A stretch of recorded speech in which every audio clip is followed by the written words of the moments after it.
والسلام عليكم ورحمة الله وبركاته. شلون شباب؟ ان شاء الله بخير. وياكم امين جيمر، جايكم حلقة جديدة. حلقة هاي راح نجيب ادوب افتر افكتس، اللي هو البرنامج تقدر تسوي بيه مقدمات، تصمم يعني برنامج كلش زين بالنسبة للتصاميم مال الفيديو والصور. برنامج راح نجيبه مجانا ويا باتش يفعلك اياه مدى الحياة. يلا نبدي. اول شي راح تكون هاي الروابط الديسكربشن، هي رابطين.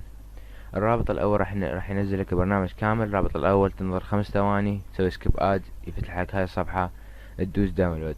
الرابط الثاني تنتظر 5 ثواني، هم تدوس سكيب اد، يفتح لك هاي الصفحة، تدوس داونلود ناو.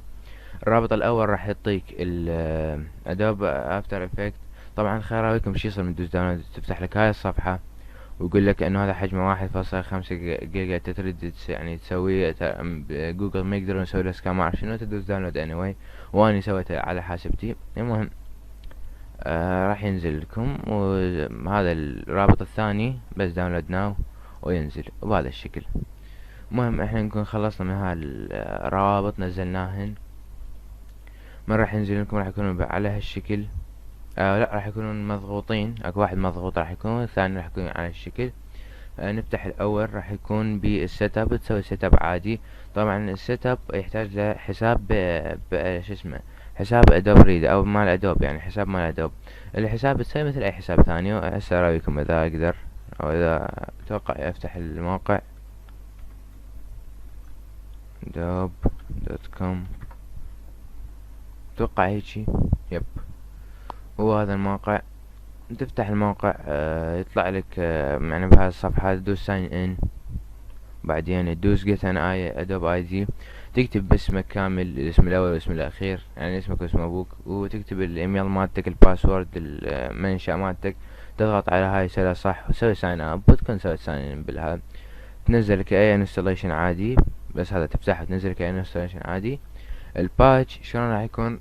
على هذا الشكل. تفتح الباتش، تضغط يس، يقول لك شو تريد انت على ادوب. طبعا هذا باتش لكل الانواع الادوبات، كما تشوفون كل الادوبات، فوتوشوب وافتر افكت وهذا يعني كلهن. تروح تختار ادوب افتر افكت 2017، تضغط انستول.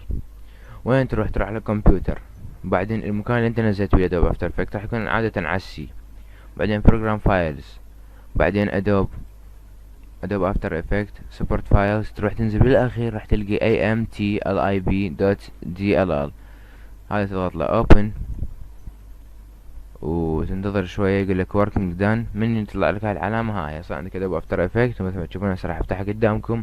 اشتراك نهائي، مو ديمو ولا ترايل ولا اي شي، وما احتاجت ادفع ولا اي شي. مثل ما شفتوا انا اصلا مسوي لوج اوت، شلون اقدر انزل الادوب افتر افكت او اشتري.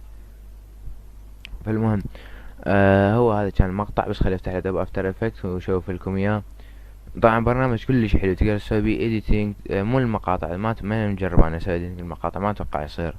تقدر تسوي بيه مقدمات، تقدر تصمم، تقدر تحط صور، تشيل اضاءة، تخفف، ترندر، من هاي الشغلات. كلش برنامج حلو زين بالنسبة يعني الاديتر المحترف، محترف او غير محترف مو مشكلة، هو بس برنامج قوي جدا، وانصح بيه دائما اذا تريد تسوي اديتنج. خلينا ننتظر برنامج يفتح.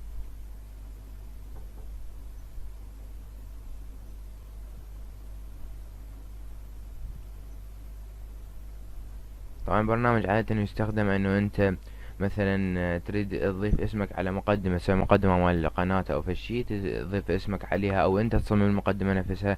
من هاي الشغلتين تقدر تسويهن. مثل ما تشوفون برنامج عادي فتح وماكو اي مشاكل بيه. برنامج كامل، هو ثقيل شوية طبعا، بس ويا الوقت اتوقع من تتعود عليه تعرف شلون ما تخليه يعلق من هذا الحكي. مثل ما شفت برنامج كامل، ماكو اي شي تريل مكتوبة او اي شي، اي مكان تريل. وهاي بستارت، لان انا هسه فاتح برنامج. مثل ما تشوفون نيو بروجكت، اوبن بروجكت، اوبن تيم بروجكت، نيو تيم بروجكت، من هذا الحكي. ماكو شي جديد، ولا اكو اي شي يدل انه هو ديمو او تريل. وهذه كانت حلقتنا اليوم. اتمنى استمتعتوا. لا تنسون لايك والفيفر سبسكرايب. كان وياكم ايمي جيمر، و see you later.